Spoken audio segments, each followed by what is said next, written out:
Hello दोस्तों, हमारे पास question दिया गया है। एक घड़ी का अंकित मूल्य 3200 रुपये है।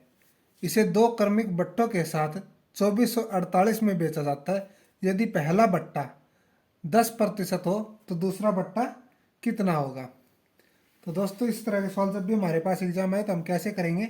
हमारे पास क्या दे रखे हैं, 32,000 रुपये की क्या है वो घड़ी है, 3200 रुपये की क्या है वो घड़ी है। तो हम यहाँ पर लिख लेंगे 3200 रुपये की घड़ी है। वो इस पर एक बट्टा देता है 10% का, यानी कि बट्टा का मतलब होता है छूट। तो 10% की छूट दी दोस्तों, तो बची कितनी, 90%। तो 10% इसका कितना होता है, इसका होता है 320। 320 रुपये छूट दे दी इसमें से, तो बचा कितना, तो बचा दोस्तों हमारे पास, यानी कि माइनस करेंगे हम, इसमें से ये घटाएंगे तो हमारे पास आया 2880। ठीक है।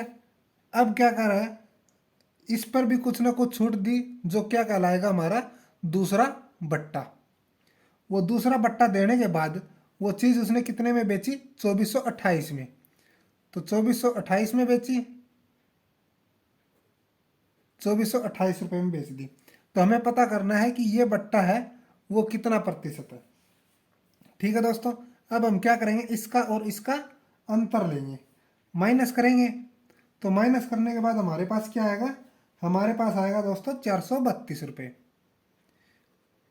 यानी कि 432 रुपये कम करके बेचा है। ये कितना परसेंट हमको ये निकालना है।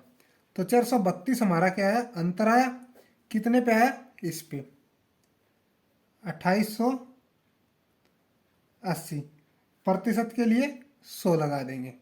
तो इसको कट करेंगे दोस्तों, 0 से 0 कट करेंगे, फिर 2 से कट करेंगे, 14 दूनी 28 और 4।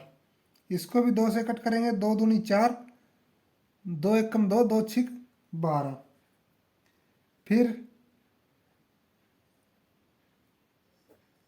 इसको करेंगे हम 2 से कट, 2 सत्ते 14, 2 दूनी 4।